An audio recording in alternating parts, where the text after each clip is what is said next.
Akhirnya, banyak dari kalian yang mulai tanya, Bang, kalau misalnya ke LPK lewat jalur Tokopegindo itu 25 juta mahal atau enggak? Atau kalau misalnya kita ambil magang, 46 juta itu mahal atau enggak? 48 juta itu mahal atau enggak? Oke, teman-teman, mahal atau enggaknya itu tergantung dari perspektif kita masing-masing. Cuman gue akan lebih enak kalau misalnya gue ngebahas dari diri gue dulu.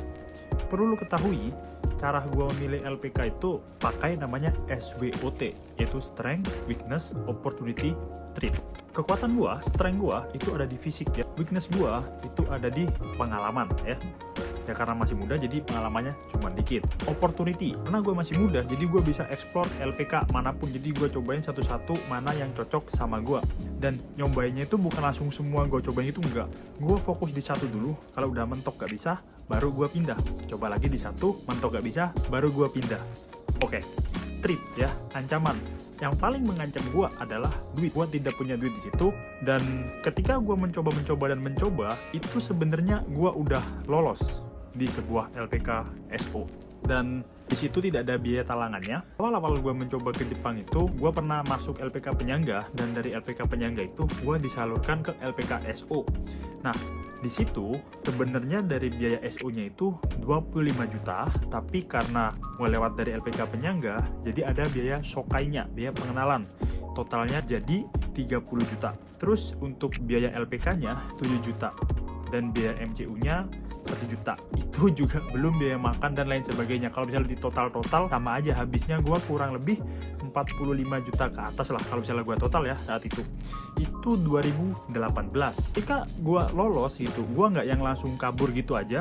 Gue juga balik ke kampung halaman gue coba pinjem saudara gue coba pinjem sana, pinjem sini. Tapi ya namanya anak muda ya teman-teman. Gue juga baru lulus ya, siapa sih yang mau minjemin, dia nggak punya jaminan apapun gitu ya. Jadi gue nggak dapet duit, seenggaknya gue udah mencoba di situ.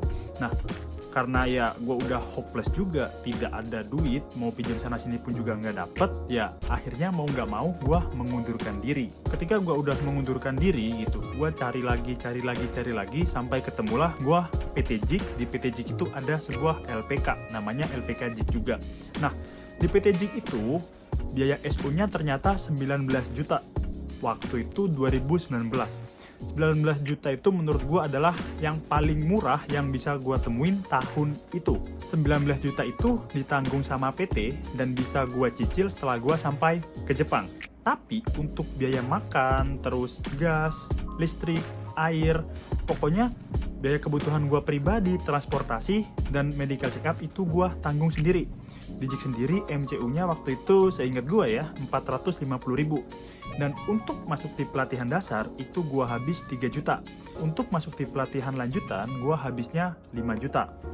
Lalu untuk biaya lainnya yang nggak gue hitung kurang lebih 2 juta. Jadi total gue habis uangnya itu 10 juta. 10 juta itu teman-teman nggak gue kasihkan ke JIK, nggak gue kasihkan siapapun, tapi gue pegang sendiri. Dan murid-murid yang lain pun juga sama begitu. Semua duitnya dipegang sendiri, dikelola sendiri. Untuk gue pribadi, gue habisnya 10 juta. Balik lagi pertanyaannya ya, apakah 45 juta, 48 juta, 25 juta itu mahal? Menurut lu gimana gitu? Kalau menurut gue, segitu itu mahal. Jadi, duit yang gue butuhkan untuk berangkat ke Jepang itu 10 juta. Karena 19 jutanya tadi itu dipinjemin oleh PT JIK dan bisa gue cicil setelah gue sampai di Jepang selama 18 bulan, setiap bulannya itu 2 juta. Gitu.